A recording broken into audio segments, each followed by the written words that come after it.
another episode of the Going Over podcast. It is I, your neighborhood friendly coach, trainer, promoter, 43-year-old professional wrestler, Zack, primetime Reeb, and I'm joined alongside, as always, my podcast partner, the cereal man, the 7-foot wrecking ball, Paul Isadora.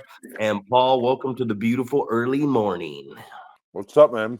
We were just talking about people being out of school. So my girls, their last day was Friday. My office is right in between my the two oldest that live at our house now. It's right in between their rooms. So they're always like, Dad, why are you guys podcasting so early? Go sit by the pool and do a little podcasting in the morning. The pool? Oh yeah. Damn, if I would have known you had a pool, I would definitely be up in Spax, Nevada quite a bit more.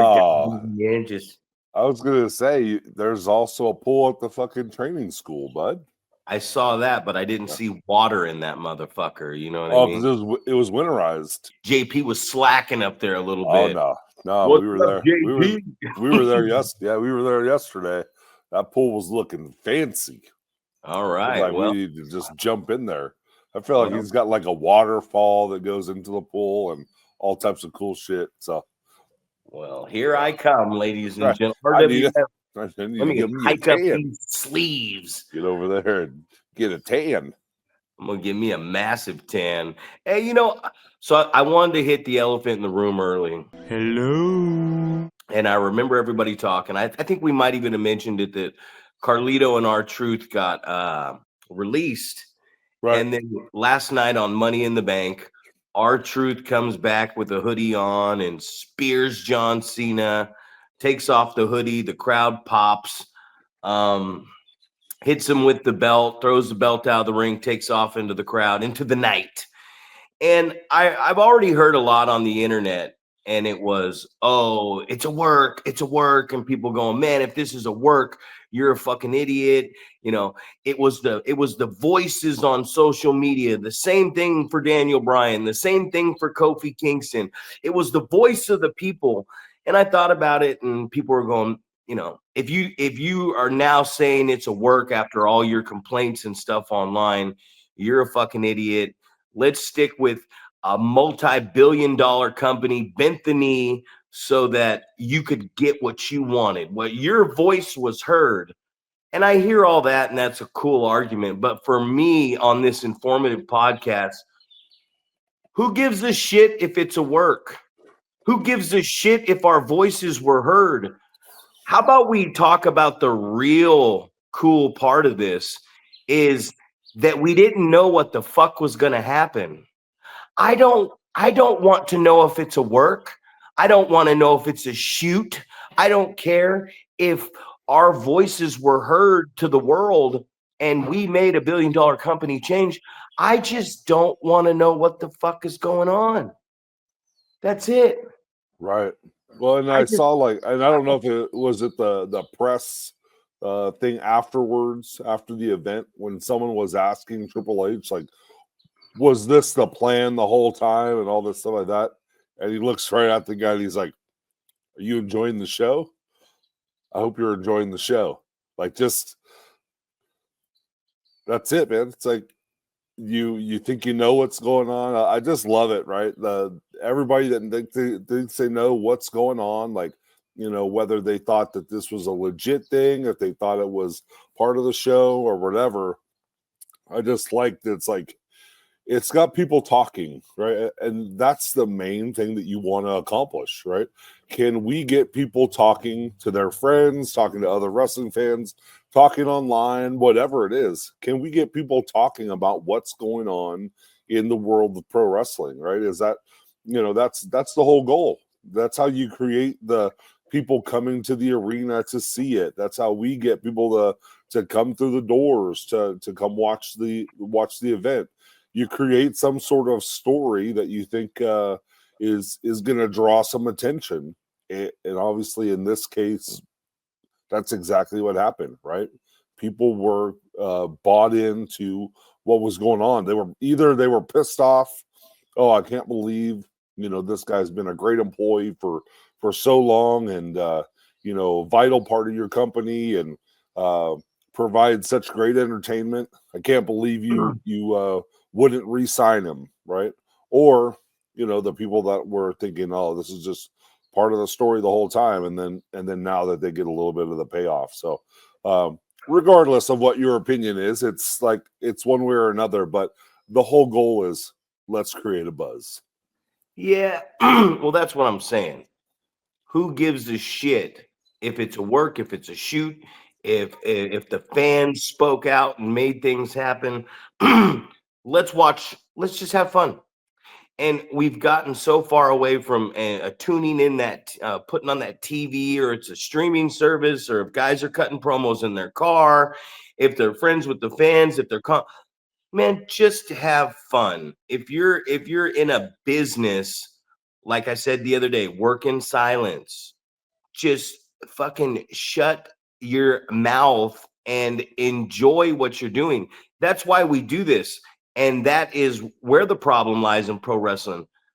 The fans shouldn't be worried about if it's a work or a shoot, and the fans shouldn't know if it's a work or a shoot. They shouldn't know that. They shouldn't know these words. They shouldn't be able to talk to their Siri or their AI and say, "What is kayfabe?" And then it pops up on the thing. Well, kayfabe in professional wrestling is a lingo where people talk and they keep secrets from each other. Well, that definition doesn't really hold any ground if it's telling you what the secret definition is of the fucking word. Right. I was doing commentary with Doc, and I was like, Manny Roa is now one of the most fan favorites. He's a baby face. And Doc goes, "Oh, a baby face. You're a mark." I go, "He's a heel." And in the commentary, I start like saying things. And it's like, who gives a shit anymore? But that's what was the beauty of that last night, is I was listening to the arguments. We want him back. Oh, we're mad. We're mad. Did you guys work us? Oh, was our voice heard? Who gives a shit? We didn't know what was going to happen. And that is exactly what I like about it. I want to go to a show and I don't want to know. If I show up at a show, I like to ask what the card is if I'm at another wrestling company show, but I don't need to know everything. If I'm doing commentary and let's just say I'm doing it for somebody else's show, I don't really want to know. I want to know about the wrestlers. I want to know what you want me to get over, but I don't need to know everything, because my reaction to what's going on out there is what's really going to sell the broadcast, if there is a broadcast. And speaking of that, I saw probably, and I don't know if it was just because I haven't seen the shit done right in a very long time, but yesterday I just happened to get home from my meeting. I was waiting for the boys. I was waiting for the boys to come over. Ethan Reno's graduation party we were going to go to after Money in the Bank. Congratulations to Mr. Young Ethan Reno, and great kid. I was laying on my bed and I went to the WWE YouTube app, and they were streaming When Worlds Collide. And I just happened to tune in right as they were doing the walk-in promos. And Vic, I never thought I would say this because I seen him in AEW. Vikingo and Chad Gable is probably the greatest professional wrestler out there right now. Vikingo and Chad Gable's match might have knocked off John Cena and CM Punk in my book and slid its way into my number 5. And even if I go back and watch that, which I want to, even if I go back and watch that and it doesn't make my top 5, in the last 5 to 10 years, maybe 5 years, that match right there was something that I really enjoyed. And I was like, man, this is good. And I'm not jealous, but I'm so proud of those guys for going out there in that atmosphere and putting that on. So did you see that matchup yet? I did not, but I absolutely will watch it, because it's, just like you said, I mean, the majority of the time, what we send each other is bad wrestling, right? It's like, check this out. Can you believe this guy posted this video, right? So a lot of the times that's what we're used to seeing. So when you get to see, you'd call that one an instant classic, right? When you see an instant classic, it just makes you go, oh, fuck yeah, dude. This is why I love pro wrestling. When you see it done right, then you go, okay, this is awesome. So, and that's a great example. Like yesterday, we were at training, and I was showing the guys the match that you sent me the other day from Ring of Honor, the Roderick, Roger Strong and Fit Finley, because they were just locking up and like breaking in the corner or whatever. It's like, hey, check this out, so you guys have an idea. Like, it doesn't have to be like that. You don't have to have a clean break in the corner. It's just, I thought it was so funny. Like, instead of a clean break, Finley's in the corner.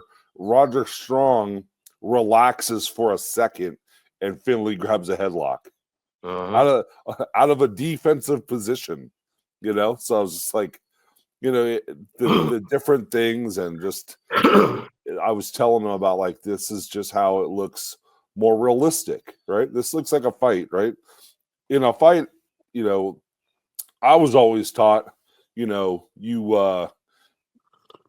continue until the other dude isn't moving, right? This guy is trying to inflict damage on me, so I'm going to make sure that there is no longer an ability to do that. So that goes right along with what's going on in this. It's like, you relax for a second, I'm gonna fucking jump on you, right? Don't if you're kicking my ass, don't fucking let me up if I'm still breathing, right? Because I'm gonna come right back at you, and I'm gonna try to hurt you because you're trying to hurt me. So, but that's a perfect example. But when you see the good stuff, then you're like, it's a breath of fresh air. Oh yeah, sweet. This is what I love. So yeah. So that's what you love, man, and I can't wait to go check it out. Probably right after this. You'll love it, man. And what I loved about it was it was spotty at the end, but they sold, and it was very modernized at the end. And you realize, like, this Chad Gable guy, man. Like, I sent it. I called Rick, and I was like, dude, you got to watch this shit. I said, it's great. And he calls me back, and it was funny because he goes, yeah, I just watched it. He goes, yeah, it was good. There's my Rick voice. He's like, yeah, it was really good. And I go, yeah. He goes, this and that, but then this, but then, and he keeps like bringing up, like, and I stopped him at about 7 or 8 things he kept bringing up, which was amazing. And I go, are you listening to yourself right now? Like, how many matches do you watch nowadays where you even say, like, a few things were good, and now you just can't shut up about it? And I saw they did a basic monkey flip in the middle of all this shit. Gable ran up and did a basic monkey flip. And I remember Rick saying now he's got to go 25 minutes across the way to the next place and put on completely different gear and wrestle in a Money in the Bank ladder match. So I'm trying to tell anybody who'll listen, he does dress up like that sometimes as the Americano gimmick or whatever, but that's a completely different guy. And no one's listening to me. I'm like, look at the lips. I heard Wade Barrett on the show go, their nipples are completely different. And then for like 5 minutes, him and Cole are arguing about, like, where you're looking at his nipples? I've never, and Barrett's like, I'm a broadcast journalist. Those are the things I'm supposed to notice. But I'm like, dude, if this guy lands on his head and goes through this match this many times, this type of match, he did a fucking sit out Liger bomb from the top rope, jumping backwards, and it was just all the shit they did, right? And it looked dangerous, but it was just done to perfection. And the timing, even running his shoulder into, I'm not even going to I don't want to talk about it. It'll take all hour to talk about it. But I was telling Rick, I'm like, if this guy is going to drive immediately 25 minutes over and switch over in front of a completely different crowd in an arena and wrestle a Money in the Bank ladder match, I said, then I quit. This guy is ungodly. You know what I mean? He's goated. And I know he didn't, but I'm pretty sure he could have. And what's really getting me about this when I look at the entirety of it all is I'm just like, I don't know if Vikingo speaks any English, but Gable just goes out there and proves what I've been trying to talk about. Like, he's doing it at such a slow pace. Angle was very fast. If you watched Angle, he was very lightning quick and everything else. And everything he did was amazing. But Gable, like, he's not in a rush. Even when he connects with the guy, he's not in a rush to do things. And it was just professional wrestling. It was just professional wrestling done right. And the Vikingo was in AEW. And I just remember saying, spot monkey, spot monkey, spot monkey. And the coolest part was, even though he wasn't very charismatic, Conan was on commentary, right? And just the way he was breaking him down, he was just like, he'll wrestle you, then he'll start flying. And if you out wrestle him, he'll start flying. And if you start doing something else, he'll out wrestle you. And I'm like, this guy don't know how to wrestle. And then I start watching it, and I'm like, oh, very, very good. So I love the little hidden gems you get sometimes when you're watching something that you're like, I ain't gonna watch that shit because this shit's on later. Too much wrestling. Then you tune into it, and you're like, whoa. And one thing about the Finley match, when he broke off in the corner one time, he held on to his wrist. Right. Yeah.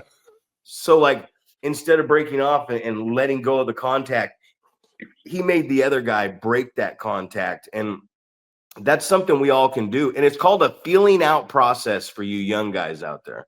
Don't think, if you only got 5 minutes or 6 minutes, don't think for, a minute or two, you can't go out there and feel out the process and then cut the man down and then build up and go home, because that feeling out process is what's, like I said, it's what's going to get your heart rate going. It's going to calm a younger wrestler down, that you're not just jumping in the ring and doing it. Like, they're nervous anyways. So to go in there and be like, tackle, drop down, leapfrog, drop kick, get up, take an arm, you're like, oh shit. And you're trying to remember this. And nobody is going to be able to remember all that, which I give them credit for remembering, but you're never going to be able to remember all that and then acknowledge the audience and be able to think, because you can't think when you're going 100 miles an hour. Absolutely. I used the example yesterday of, I like to call it the anchor hold, right? If I'm working and I'm going back to a certain body part, and we use Dickie as an example, it's like, Dickie knows what he's going to be going for. He's going for the ankle lock, right? So he's getting back to the ankle at some point, right? If he gets lost, going back to that. And I said, but it's difficult to get lost if you don't plan out a whole fucking match, right? You just go out there and you call it.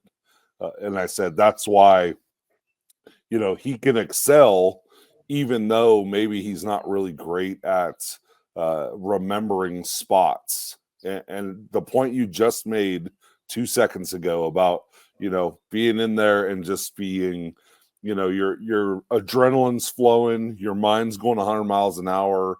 You're trying to figure out, like, how is this crowd going to react to me as I come out of the curtain? You got so many other things going on in your head that you just don't need to go out there and go, fuck, man, what was that 14 or 15 move sequence that we were going to start the match off with, or this guy's trying to call a bunch of shit for you to remember. It's like, just go out there and fucking wrestle a little bit, get into it, man. Feel the crowd, see how they're reacting to things. And we talked about different scenarios, the Winnemucca thing, where it's like, it's maybe a lot of non-wrestling fans, but they're into being entertained. So if you do something simple that they can go, ooh, get a reaction out of them, then like, well, fuck, man, I don't have to do a bunch of intricate stuff in order to entertain these people. So I think that's a great point, that you don't want 100 things going on in your head, especially a new guy just getting into the ring.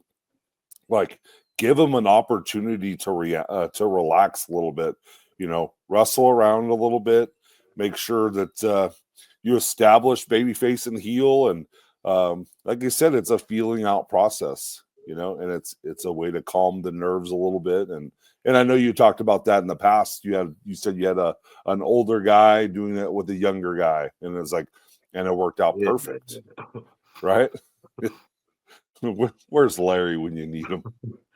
Did an older you guy. see what I sent you? I did indeed. It was the first thing he showed me. I sent that to him, and he was like, "I'd beat both of them." And I immediately, and it was on the phone too. Yeah. And I immediately responded with, "You'd beat both their old dicks." You know what I mean? Like that was my response to it. Oh, it was just so funny because he's like almost like he had to go look at his phone because he had an important message that he had to see or something, and he's just like, "Oh, look at this, man!" And of course, I'm thinking that he's looking at some sort of competition or whatever. I'm like, dude, what are you looking at? It's like, see what Zack sent me. Like, okay, that's awesome, dude. Well, I thought he was MIA, man. I thought our man was MIA, and then he's like, "I'm at practice right now." Well, that's speaking of Dickie,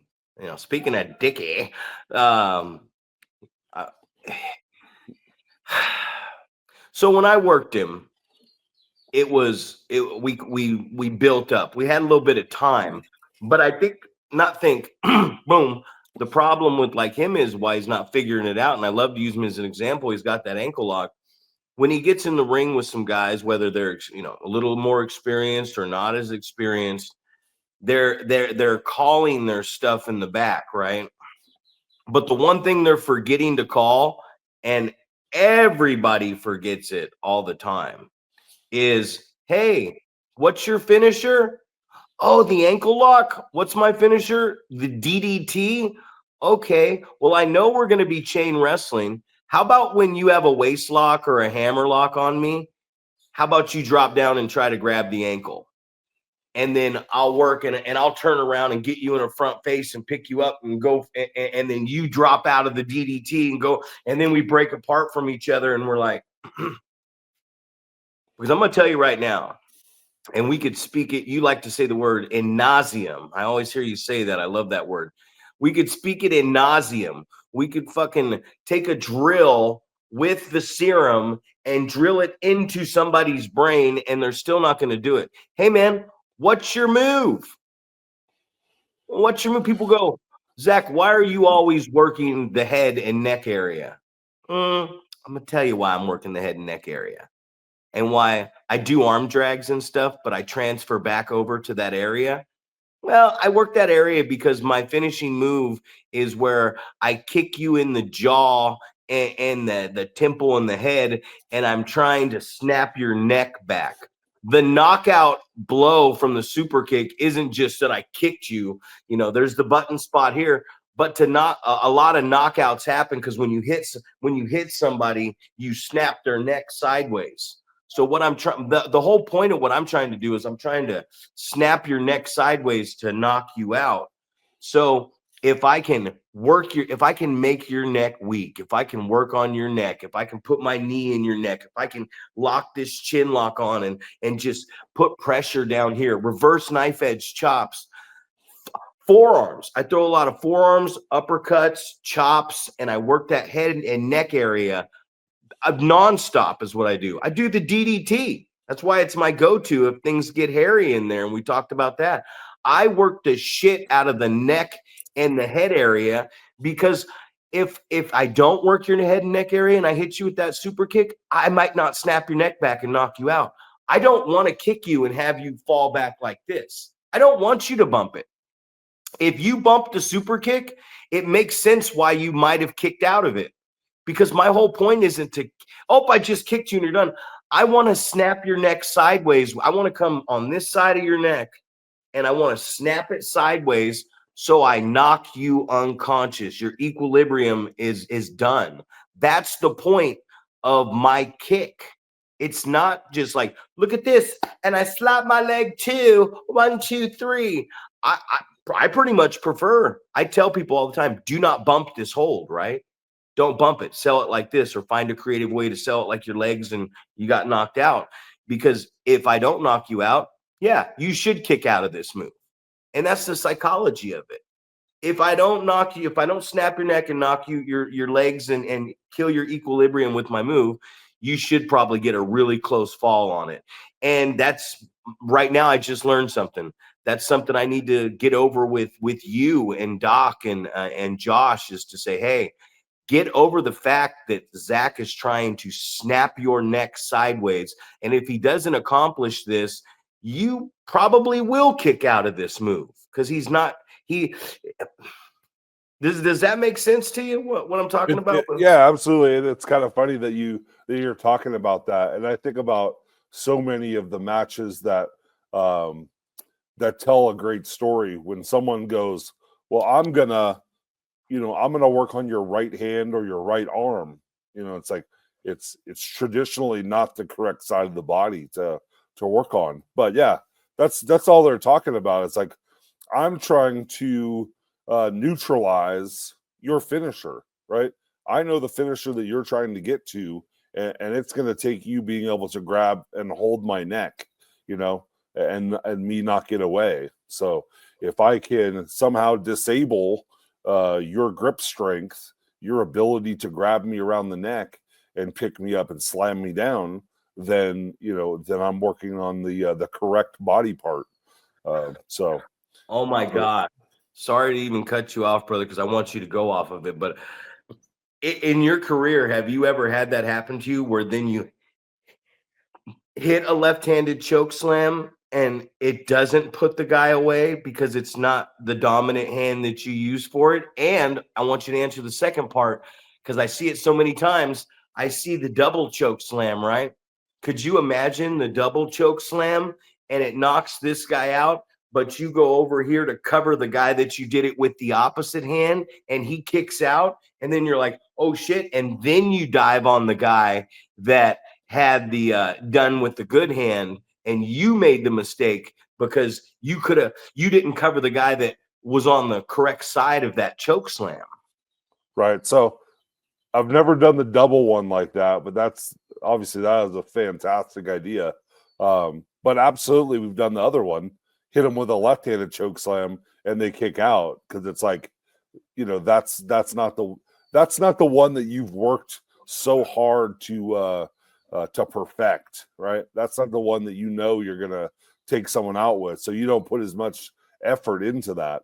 It would be like if one of your super kick leg, the one that you would kick people with, if that one was somehow injured, and if you had to kick someone with the other leg, or I think about some scenarios that I've seen with you and other guys that throw a super kick, and it's like you kick the guy with the right foot, but your plant leg is your left leg, and someone like Dickey or someone like that is working that left ankle or left knee or something like that. So you don't have as much explosion, you don't have as much push off, so you don't create as much energy when you push off. So we talk about our specific moves, but this works in so many other scenarios that if you just tell that story of how can the commentator justify the reason that this doesn't happen,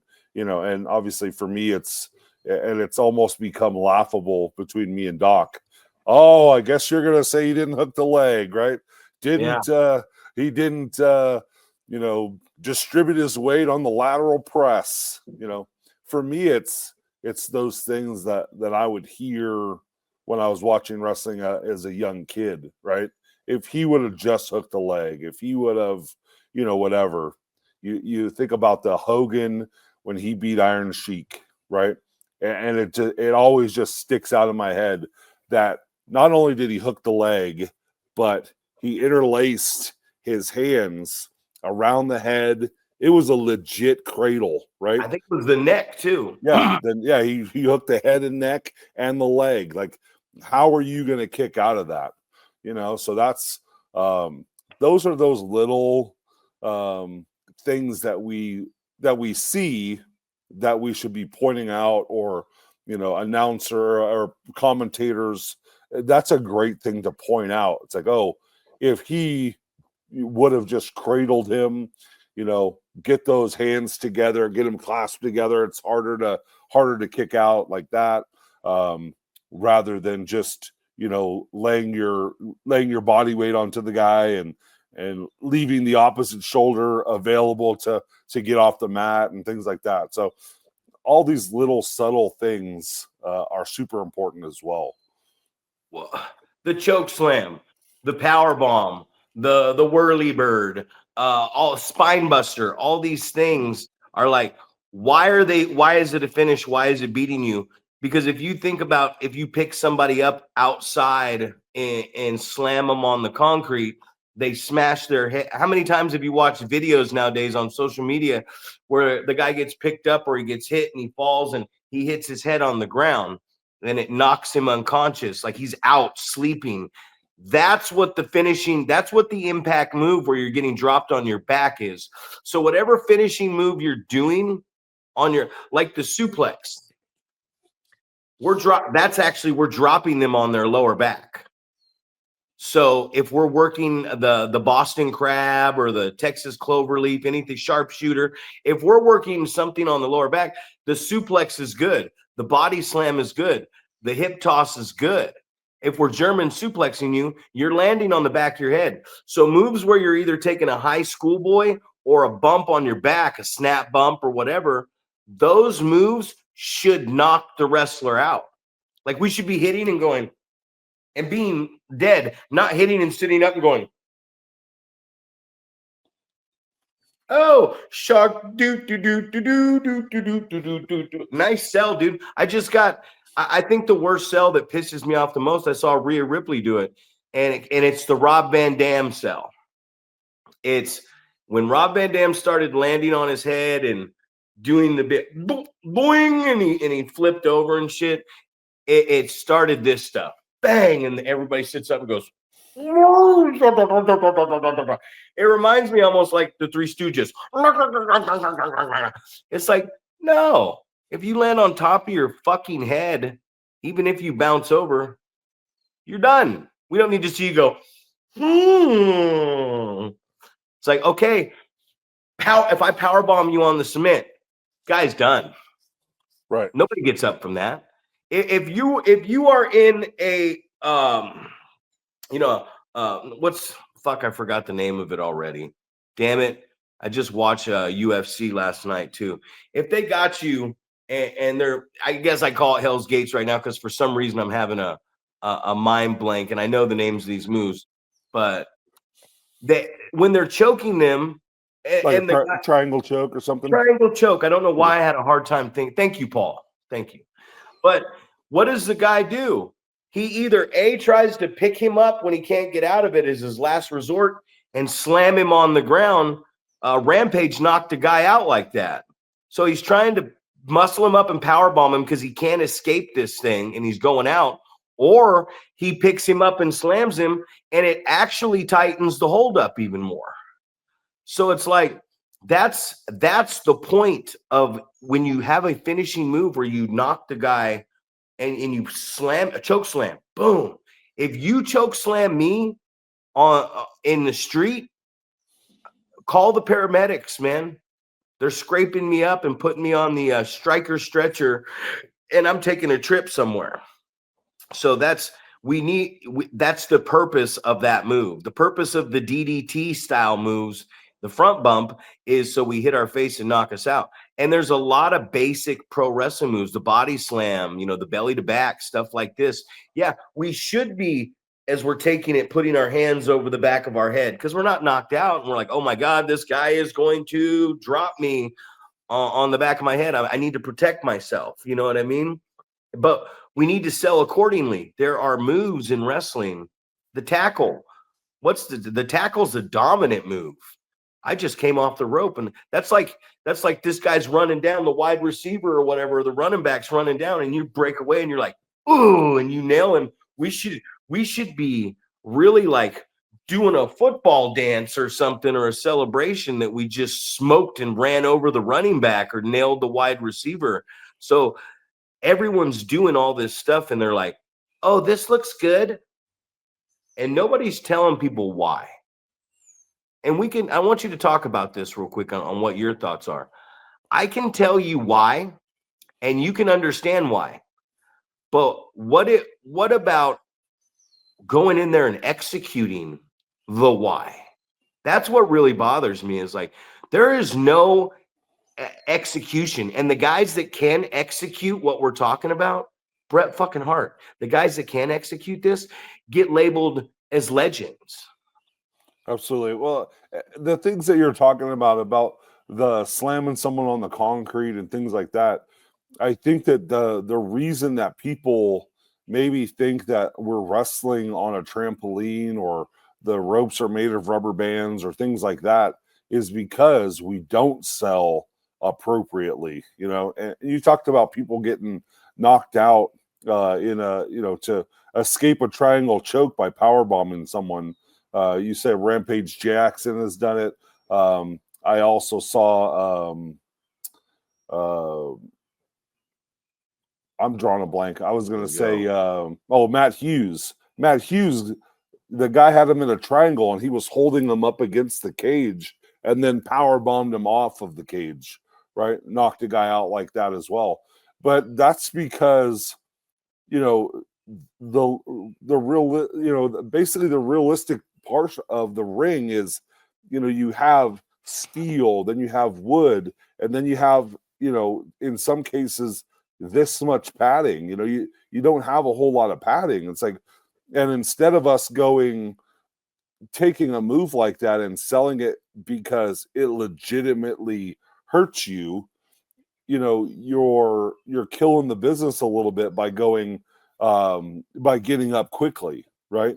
And then people think, Okay. oh, right, apparently it doesn't hurt that much, because if that would have happened in a UFC ring, a little stiffer, rigid style ring, that potentially knocks a guy out. But when someone gets power bombed and gets back up, or gets choke slammed and gets back up quickly, then it kind of kills that illusion, right? That, this is a move that legitimately can hurt you. So I think that's a big part of it, where we lose the realism of what type of moves can put you away. And like you said, you can't be taking the bump and then sitting up and doing some, I like to think of the Looney Tunes cell, right? You sit up and you got the whirly birds going around, right? That's what I envision when someone sells like that. You're somehow not knocked out. You maybe you got a surge of adrenaline as you hit the ground, and it was enough for your body to lift you up, Undertaker style, right? Sit up in the middle of the ring and then lay back down and maybe be knocked out or incapacitated at some level. But yeah, I think it's a bit silly to see that, especially when you view it as it should be a knockout blow, or it should definitely keep a guy down for quite some time. So definitely, thinking about in that aspect, we're doing a disservice to other guys that are using those moves as finishes, or we've talked about in the past about how if someone is doing something consecutively, show after show, this is the way they're beating someone. That's how you create that situation where now it's interesting when somebody finally kicks out of a move like that. You're not expecting it, and that's how you kind of create those false finishes, right? The falsy, as you love to say. Give them with the falsy. Falsy. Well, we sit here and we say, man, we don't like the way the fans are. Well, we're training the fans. Right. So when the fans are going 1, 2, they're just having fun. They're just chanting stuff. ECW started chanting, "You fucked up." There was a lot of bad stuff and I love that promotion too when I was younger, until I really understood the game. But the fans are only the way they are today because the performers and the people in the business smartened them up, allowed them in the business. We say they shouldn't know. You're right, they shouldn't know, but we allowed it. They only they only react and want more nowadays because we have trained them. We have got their brain to say, hey, you need to kill me literally for the 3 count to happen. And if you watch a lot of this stuff, man, which drives me absolutely nuts, is they do all these fucking things that Jim Cornette calls that. That's a goddamn video game, right? Which he's right, but you watch all these crazy things that could be the end, right? And you're like, whoa, that should be the wow. And then they beat the guy with like a clothesline or something, or a roll up, or you're just like, wait a minute. You did 12 things. Both of you did 12 things to each other before that completely would have ended this. When we were in Winnemucca, I didn't say much about it because they did a great job out there. And Dickie and Bad News listened to me for the whole match. Like, I was out there calling it as a ref, right? And they're listening and they're doing, and fuck, they're doing some stuff that I didn't even think they heard me do. And I was like, fuck, I can't even believe they heard me.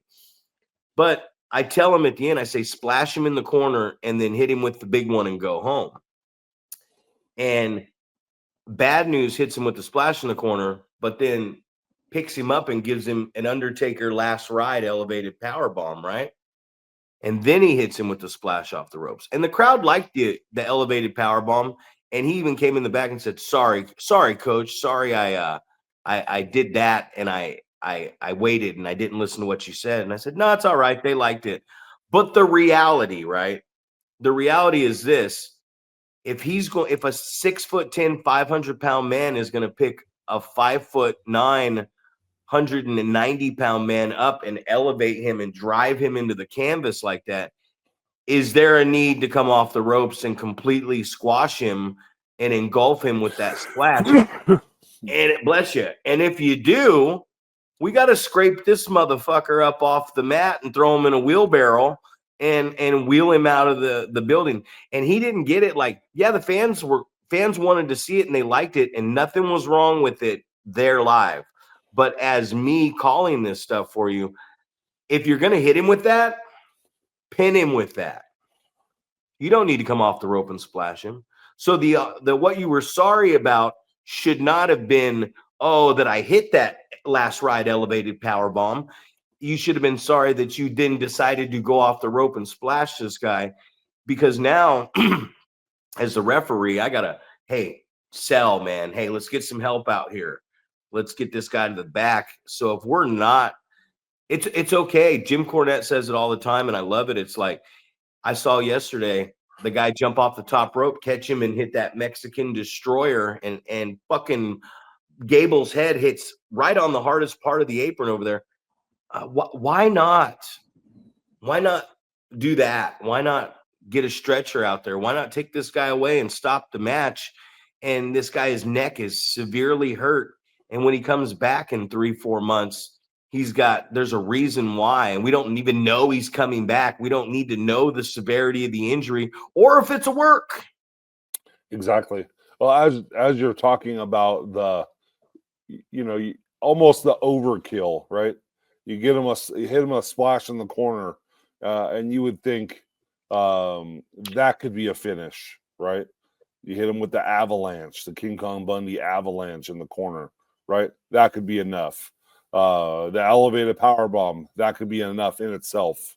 The big splash, 747, right? One man gang style.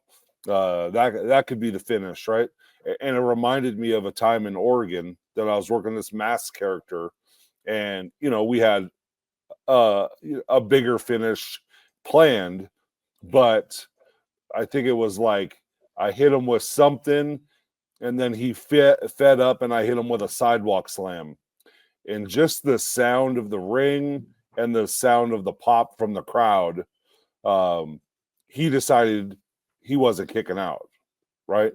Because that was a big enough move for him to get beat, right? And I think that's a perfect example. Like, it legitimately could be like that. Like, you take what was that tag match that we saw that I'm trying to think of that cutter that I want to say Buck took.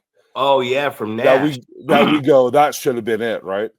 Just because of the reaction, because of how clean it looked, all those things that you should have went home right there. That should have been the finish, right? And I think too many times you see a match where you go, that right there, 2 minutes ago, that was the finish. That should have been the finish. And you're trying to get that across to people that I understand you have a plan of what the finish is going to be. And maybe if it goes into some sort of storyline where it makes sense that finish needs to happen to lead into something else, then maybe you continue on and you get to the finish that you had. But in those cases, I mean, this goes back to how we've said ad nauseum, ad nauseum, listen to the fucking crowd, right? Just listen to them. They're gonna tell you what they want, right? And if they see a big finish like that, that's a perfect opportunity to go home right there. But long term, that's also a great thing that you can set up a false finish with that right there, right? It's not your quote unquote finish to the match, your finisher, but it could be something that's devastating enough where the fans go, oh shit, that's it right there. And you go home there. And then now you got something in your back pocket for some down the road somewhere where you can hit that same thing again and the crowd has the same reaction because they know it's over. They've seen it as a finish. And then the guy kicks out of it. And then it's like a holy shit, what the fuck moment, right? I can't believe it. That guy got beat before, or that move beat someone before, and now it's not the finish. The guy kicked out of it. It's miraculous. So, well, one thing, like, I'm looking at, like, so we got Living the Dream coming up, right? And I always see, like, I've been talking to a lot of guys that, one in particular, and he's a guy I've always like, man, that's a good young talent, and he's getting back in the business, and nobody, I'm not even gonna say his name, but nobody is like, he reached out to a lot of promoters and nobody is biting. Well, I bit right away because I'm like, man, this guy is talented. I really enjoy his work, and he's young, and he fell off a little bit and he lost his confidence, and now he's coming back and he wants to go. And I'm like, all right, let's get down here, let's train, let's get our production crew down here, let's start filming, let's start working on. I'm ready. And he's like, man, I appreciate you for it. And like, training other places and living the dream is like, you get guys that are already wrestling and they haven't been, they've gotten training and they're already on. But a lot of people, especially these young guys now, that I don't know if it's pride or if it's ego, definitely probably both. But it's like, oh, I'm already trained. I'm already working here. Why would I need to come down to win free training with your school? Why?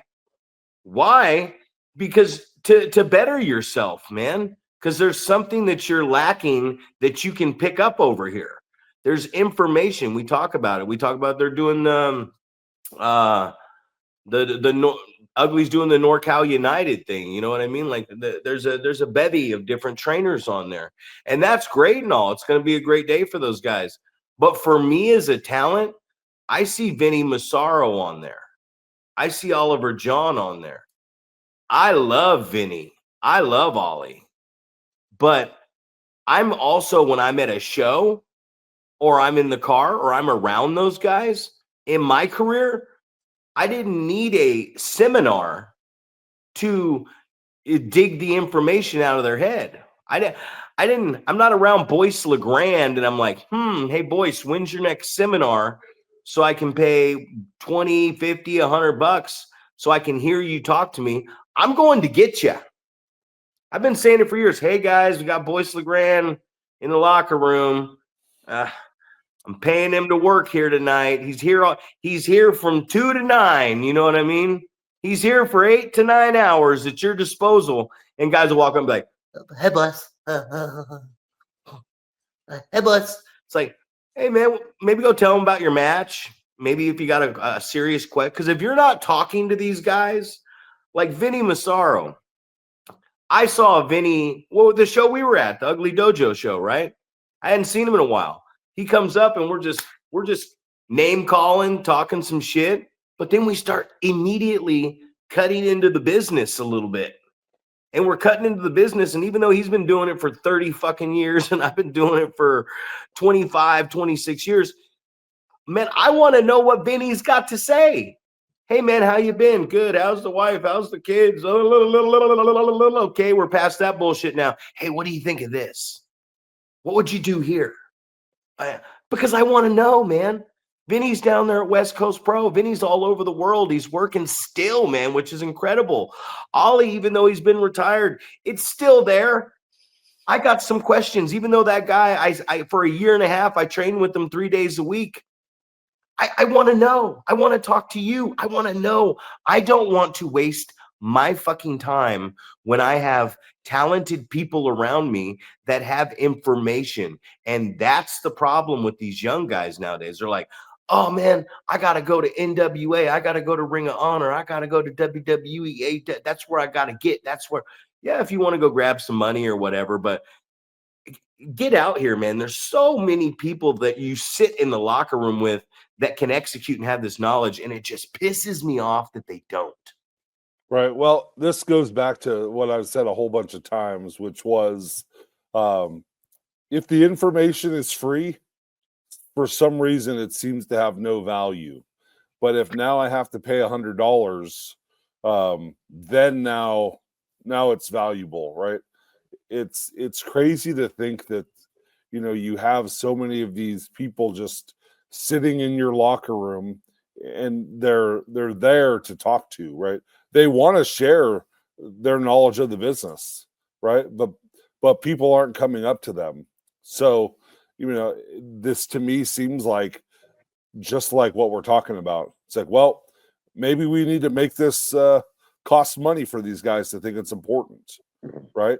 100%. So, I'm gonna go there and I get to listen to these 10 different guys talk about pro wrestling, but these guys are also on every show that you go to, right? There's one of these guys at every show probably that you go to that you can go, hey, boys, hey, Ugly, hey, Vinny, Ollie.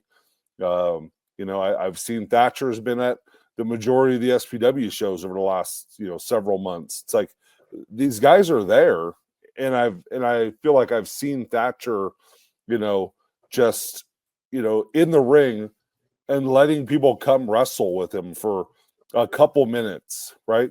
See what it feels like to just chain wrestle, right? We're not talking about anything. We're just moving around, exchanging holds, things like that. And it's like there's opportunities like that everywhere, but for some reason people don't take it seriously until it's going to cost you money to go do it. And I don't know, we've talked about it before, like, is it the social media factor that now I'm going to take photos that I'm at this seminar and that's going to somehow get you some sort of respect or clout? Like, oh man, this guy really wants it. He was willing to go to this seminar and pay $100 and learn from all these guys. It was an 8-hour seminar and he was there just absorbing knowledge. If you think that is a better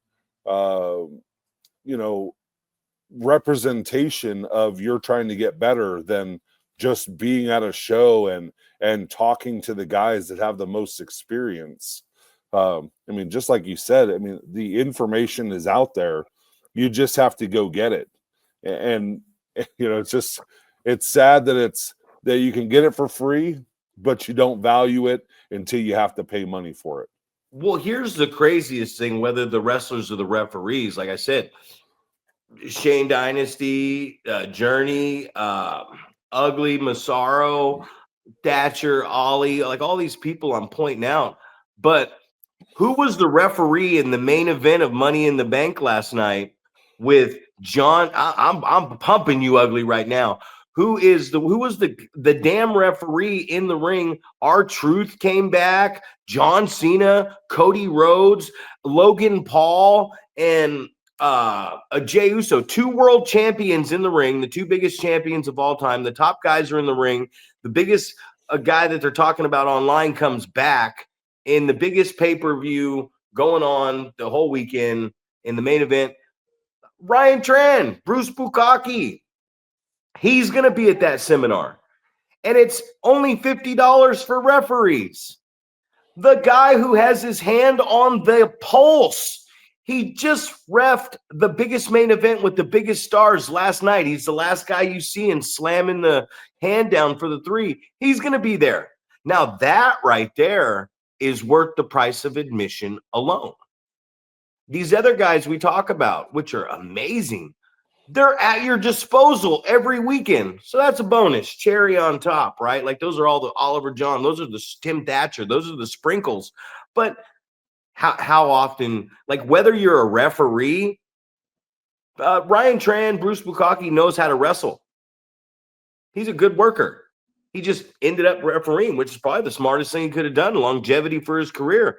But that guy was just on the main event of Money in the Bank last night. He's reffing all the big matches with the big stars. Obviously, the big stars want that guy to ref their match. So whether it's I'm paying $50 as a referee or I'm paying $100 as a wrestler, the information from that guy is what you want. That makes a seminar worth it, is that guy. There's a lot of extra bonuses and everything else. But so that's why that seminar right there alone is a must go to, right? But all the other guys, and I love all the guys on there, man. I wish we didn't have nothing going on because we would have been there too, man. I felt bad when I told Ugly, like, fuck, I want to be a part of that. So did you. But all those other guys on there, you can talk to those guys every single weekend. Shane Dynasty I keep saying Dynasty. Doc Atrocity he's on there all the time. He quit doing it as much. He's on there just giving you gold. Paragraphs and paragraphs and paragraphs of gold. And people are reading going, yeah, you're right, Doc. You're so smart.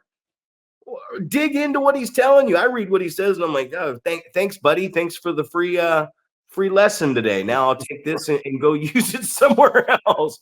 But it's exactly. Like, man, the guy with his hand on the pulse is that's the reason why you pay for the seminar. But all the other guys on there, very knowledgeable. You can get that shit from them in every weekend, multiple times. Right. And I think it's you talk about Ryan Tran, having the finger on the pulse. And I think that was always the thing that I enjoyed so much about guys that were, in developmental and were coming, they got released or whatever, and they came back is tell me what they're looking for right now, right? You were just there. Tell me what they're looking for right now, right? And that's going to be an awesome opportunity for these guys. If you get nothing out of that seminar except for what are the steps that I need to take? What are they looking for right now? If I send them a quote unquote promo package, what do they want to see right now? And I remember back in the day, it was 1 minute promo. It was 5 minute match. It was 8x10s, things like that. So, so knowing those things alone, just like you said, man, that's worth the price of admission. So, getting to ask those questions. What are they looking for right this second? Because you were just on the PLE, the main event. Yesterday. Yeah. So the main event, like that guy's he's there. Right. That's the guy you need to talk to. That's the one. So that makes it worth it. But and what I'm saying is, and some people might interpret things wrong, and I was pretty fucking clear about what I said, so I don't want anybody to go, yeah. What I'm saying is all the other guys, which I love and respect on that flyer for the NorCal United, what I'm saying is this is worth the price of admission alone. You're going to get all these other guys too, but they're there every weekend. Guys, they're in the damn locker room willing to give you the information. So don't be dumb. You got a NorCal United seminar coming up in August. You got Living the Dream coming up. You got a lot of good shows. There's a lot of great training facilities going on out there.